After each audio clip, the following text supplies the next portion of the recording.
In this video, we will show you how to replace your front backing plate on this Ford Fusion. This will be located behind your front brakes. Let's get into it. A quick note, when you're doing your backing plate, you will have to remove your hub and your bearing. When doing so, the bearing typically will be destroyed. Make sure you have a brand new one. The hub typically can be reused, assuming you can remove the race. Let's get into it. Okay friend, let's get started on our job. The first thing you have to do is safely raise and support your vehicle so the wheel's off the ground. Once you've done so, we'll continue on with removing all 5 of our 19mm lug nuts and then the wheel.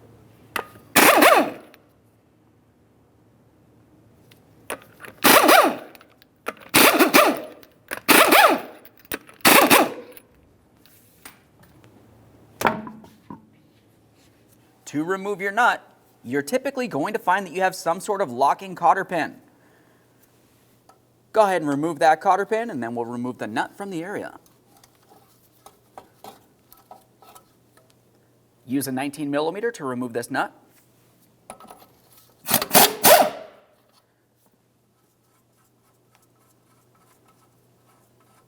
Once you have that off of there, just give it a quick inspection. Start it back on a couple threads. At this point, we're going to separate the outer tie rod end from the steering knuckle. I have the nut on here as a safety precaution, so when I tap on this knuckle, the tie rod will come down, but it can only come down so far.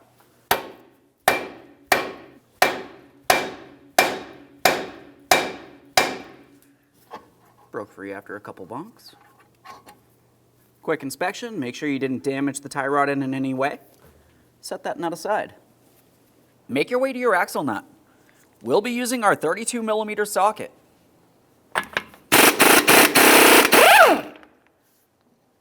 If you find this spins on you, have a second person in the passenger compartment, step on the brake while you remove the nut. Let's continue on with a hammer and punch directly in the center of the axle. We'll break this free. Once you have movement from this area, we'll continue on. The next thing we'll have to do is carefully try making our way inside here with a pry bar. We're going to pry up against the caliper and the rotor and try to press back the caliper piston, just enough that we have a little bit of movement, releasing pressure from the brake rotor. While I make my way in here to pry, I'll also be holding along the far side of the rotor, and I'll carefully try to do this. You don't need to go very far here. Once you have a tiny bit of movement, that should be good enough. Now let's pivot this and have a look along the backside. We're going to be looking for our 2 15mm headed caliper bracket bolts. Carefully remove the upper one, give it a quick inspection and start it back in, just a couple threads. After that, we'll fully remove the lower bolt.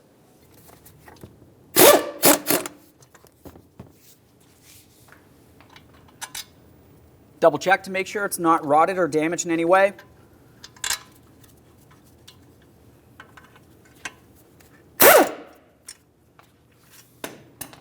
At this point, we're going to continue on to fully removing the caliper from the area. It's a good idea to quickly inspect those brake pads. We'll set this aside, putting no pressure on our flex hose.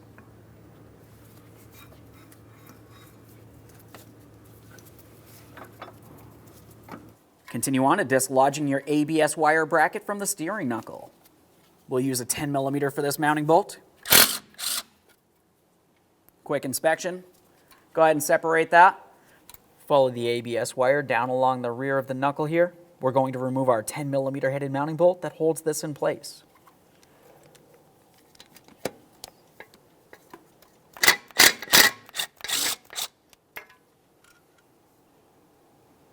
Take hold of the sensor, give it a little wiggle. Carefully remove it from the area, give it a quick inspection, set it aside. Let's take that ABS wire and we'll tie it up and out of the way. Remove the brake rotor from the area by removing these 2 T40 torque screws.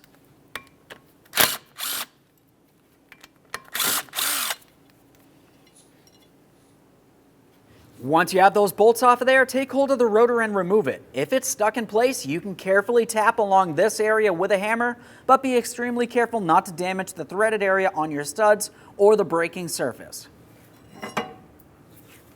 Quick inspection, set it aside. Continue on, applying light pressure underneath your knuckle.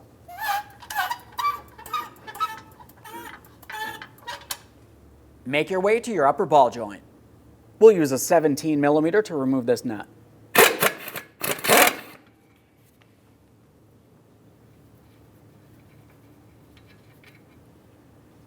Once you have that out of place, give it a quick inspection, start it back on just a couple threads. At this point, we're going to separate this. To separate this, you could carefully use a hammer and tap along this area of the knuckle. Be careful for damaging your ball joint, either the boot or the threaded area.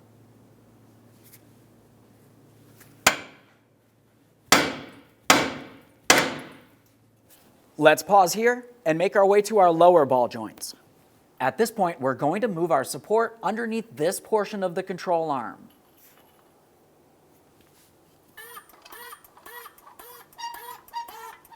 Let's apply upward pressure.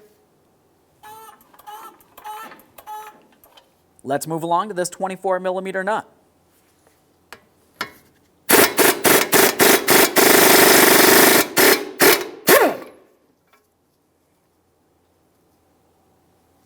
Now we can remove the lower ball joint 24 millimeter nut.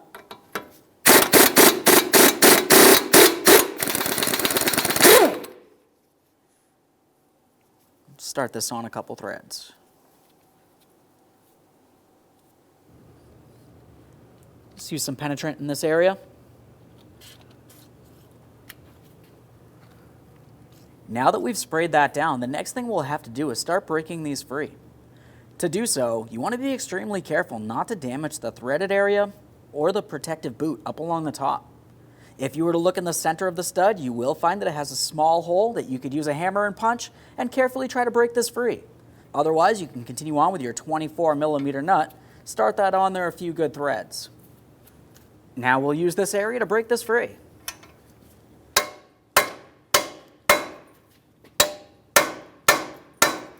This could come apart in a couple different ways. Commonly, the joint area will slide out of the bushing. Otherwise, the bushing might slide out of this knuckle. One way or the other, we have to separate this joint. We'll continue on. Looks as though ours is separating the bushing from the knuckle.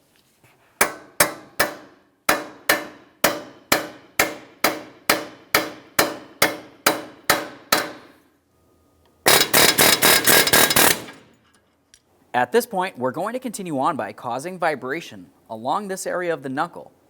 What should happen is that the knuckle will want to come down away from the lower ball joint.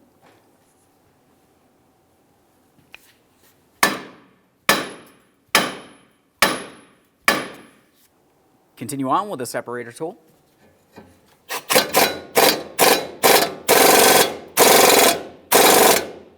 Okay, this is starting to separate. We'll be extremely careful at this point because this will want to drop down.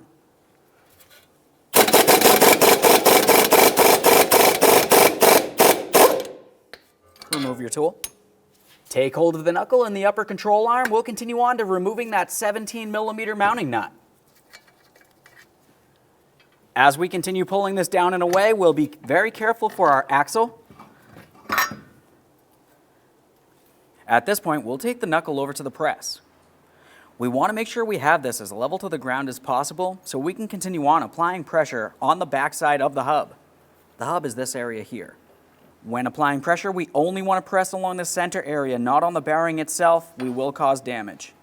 Double check to make sure everything's properly aligned and continue on applying pressure.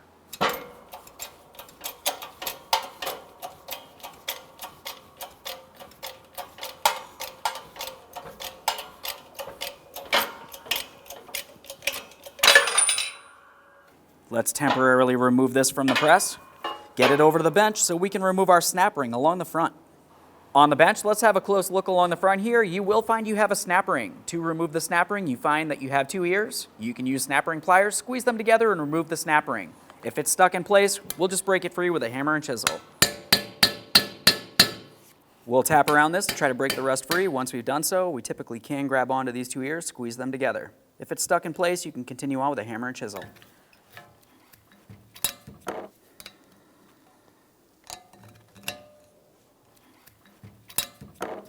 There we are. Let's get this back in our press unit.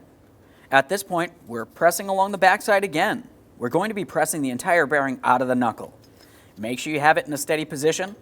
We'll find an adapter that fits directly over this area. Align it as level as possible and drive it down and through.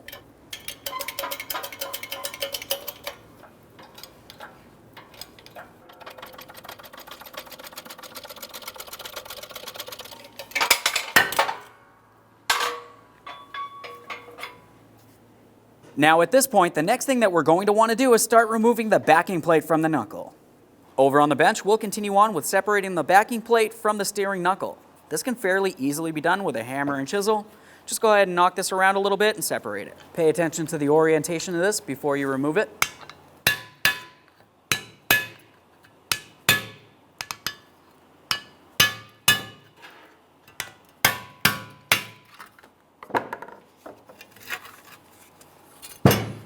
There it is, friend. Now we're going to pay attention to the knuckle where the brand new backing plate will go.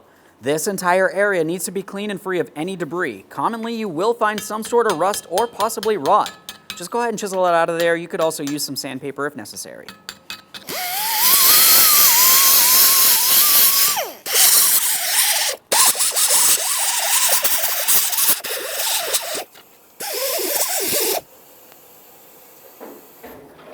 At this point, we'll continue on with putting on our backing plate. It's important to make sure you have it in the proper alignment. If you put it on sideways, crooked, or anything the like, you're going to have a serious issue.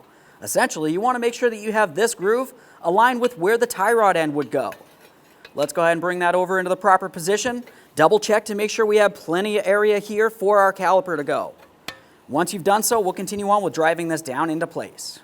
To drive this down, we want to be very careful not to damage it in any way. If you were to scrape the paint, it's going to cause rust. We'll use a rubber mallet. Just go ahead and tap it right down. Go away all the way around.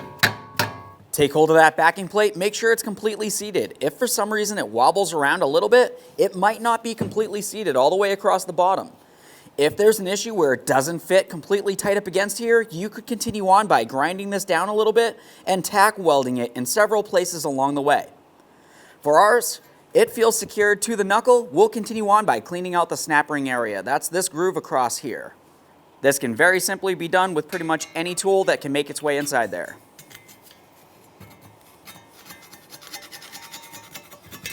Let's go all the way around.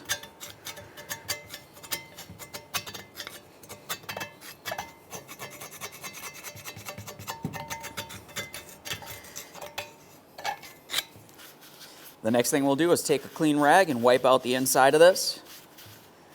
While cleaning this out, we're paying attention along the sides where the bearing will press up against, but you also want to pay attention deep down inside the belly here. The bearing will have to bottom out against here, so you want to ensure there's no rot buildup. As you can tell by scraping this away, I do have quite a bit. We'll get this area as smooth as possible, and then we can continue on back at the press. Over at the press, let's continue on with installing our bearing. On this particular bearing, you don't really have to worry about which way you place it in. You just want to make sure it's as level as possible.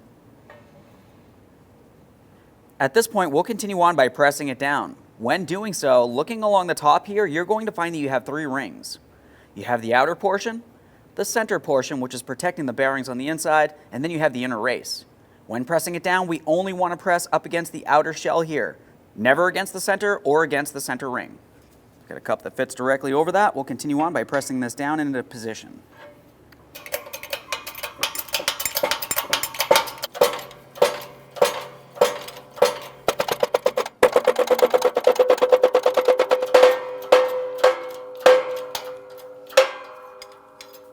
Let's pay attention along the top here. You can tell that the bearing is pretty much flush with this end of the hub. We actually need to bring the bearing down a little further so it's bottomed out against the inner portion of the hub, and we can put in our snap ring. Let's continue a little further.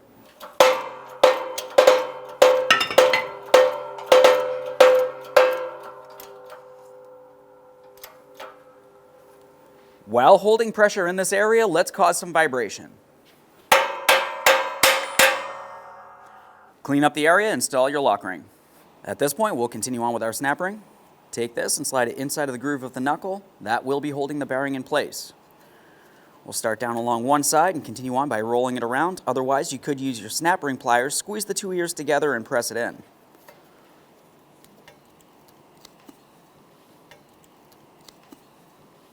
There we go. Now once you have it in here, you just want to double check to make sure it's completely seated. Let's get this back over to the press. Now over at the press, this part's very important. We want to pay attention along the back side of the knuckle where we just pressed the bearing into. We need to make sure we only press against the inner race. You remember I showed you on the bearing itself, you had an inner race, you had the center protective cap, and then you also had the outer portion. We're only going to be holding against the inner race now. Find an adapter that fits directly up against only that, and then make sure you're holding the bearing in that position, up against that only.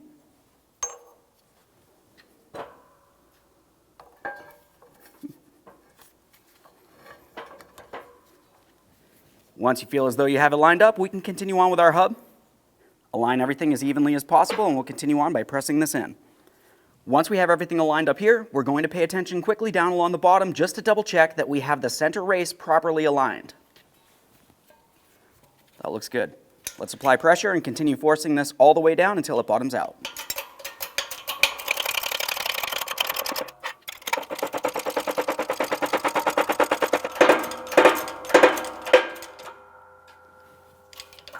While I was bringing this down, I can hear an audible difference.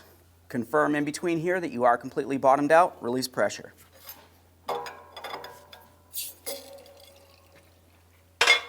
One last check, and we'll get this back over to the vehicle. If your bushings are stuck on your ball joint studs, you're going to have to remove each of them. When we're doing the installation process, you will have to press those bushings into the steering knuckle before you install the knuckle into the vehicle. We'll continue on with a removal tool. For this, it has two ears, which will go over the top of the bushing, and the center will drive up against the lower aspect here. We're being very careful not to damage the threading. We'll apply pressure and continue on with driving this out of place.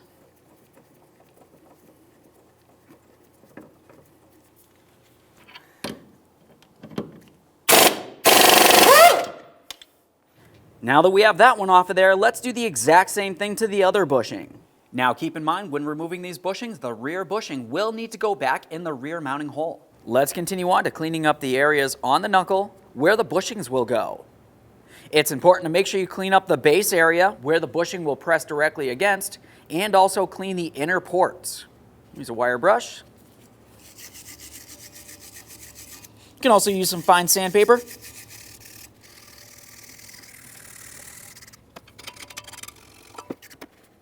Continue on with our rag, clean those ports. Give those a close inspection. It's not a good idea to use sandpaper inside this area because we do not want to remove any of the material. You could have an issue with the bushing.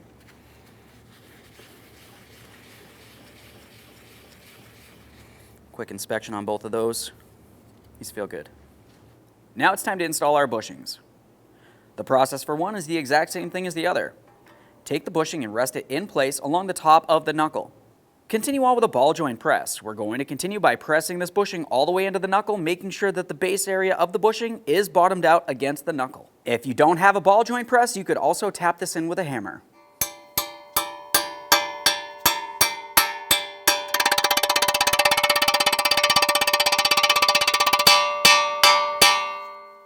When you're driving it in, you just want to confirm that you are completely bottomed out. I can tell right along here, it does need to go in a little further.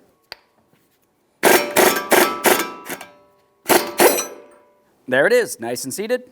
Do the same to the other bushing. Let's get our knuckle back over towards the vehicle. We'll be taking the axle shaft and sliding it through the back side of the bearing. While doing so, we also need to align each one of those ball joints with their corresponding bushing on the bottom of the steering knuckle. Get that axle aligned. Swing this over.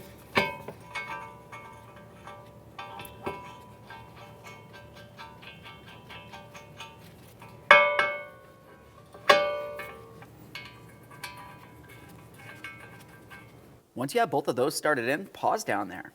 Make your way to your upper ball joint. We'll swing this into position. If you find you have a hard time lining it up, it could potentially be because your axle is binding up on the inside of the wheel bearing.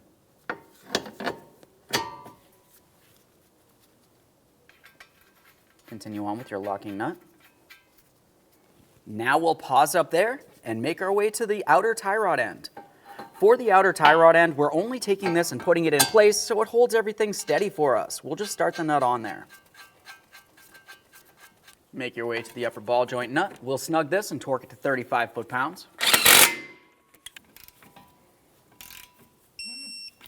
Make your way to your 2 lower ball joint nuts. Let's make our way down to the 2 lower nuts. Snug these and torque them to 148 foot-pounds.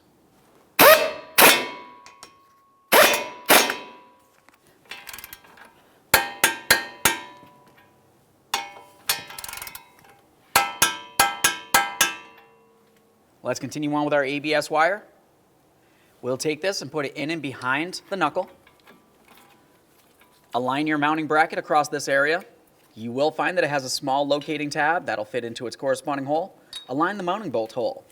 At this point, we'll continue on with our mounting bolts. You'll find that you have 2 different size mounting bolts for this.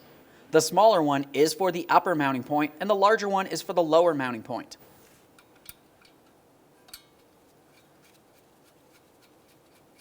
Go ahead and start that in and snug it up. Making our way to where the ABS sensor connects onto the knuckle, you will find another locating point. You just go ahead and slide that right into the hole, align your mounting bolt. Start that in, snug it up, torque it to 15 foot-pounds.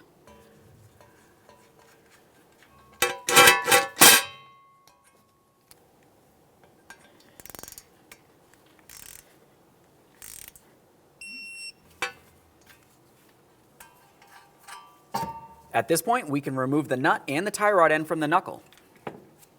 Let's continue on with some anti-seize on the hub mating surface. Let's install the brake rotor. Before we put in the mounting bolts, just go ahead and give it a quick twist here. We're listening for any type of grinding noise.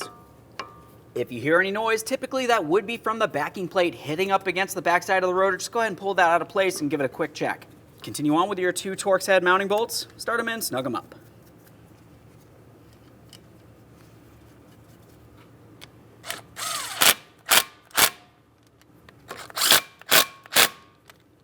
Slide the brake caliper into place. Align your 2 caliper bracket mounting bolt holes. Start in those bolts.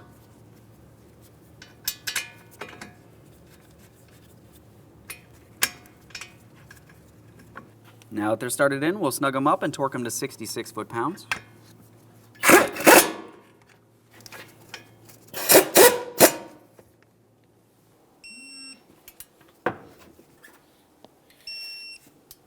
Let's take this and slide it into the steering knuckle. Slide it up in there. Continue on with your castle nut. We'll be taking this, start it on there by hand. Snug it up, torque it to 35 foot-pounds.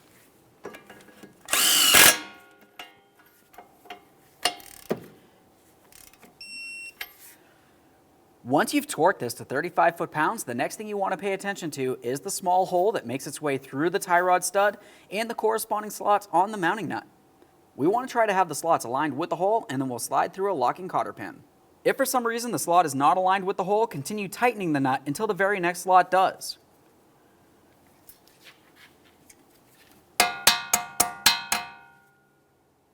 Let's continue on to our axle nut. Go ahead and take that, start it on there by hand, and snug it up. Do not use an impact wrench to tighten this mounting nut. You could cause damage to the bearing. Now it's time to torque the axle nut.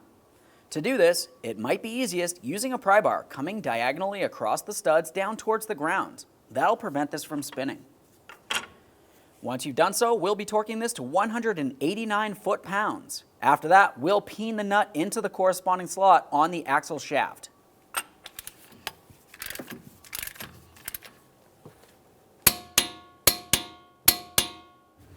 We'll continue with our hammer and punch, drive this down and in.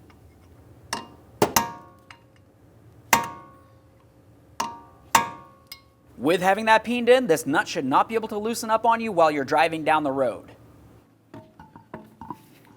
Install your wheel. We'll start on all 5 of our 19mm lug nuts, bottom them out. Get the wheel safely back down on the ground, and then we'll torque each of these lug nuts to 100 foot-pounds.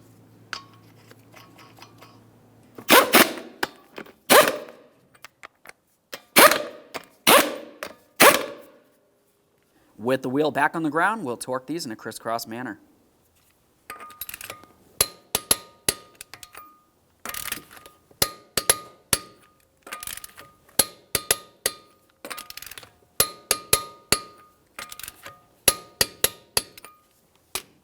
Torqued. Okay, friend, we've got our vehicle back together. At this point, take it for a road test, listen for funny noises, make sure you don't have an ABS light, and get yourself safely down to your local alignment shop. Aside from that, thanks for watching. When only the best will do, demand TRQ. The only company that lets you view before you do. TRQ is committed to offering the highest quality aftermarket auto parts that are engineered for peace of mind. Thanks for using and viewing with TRQ.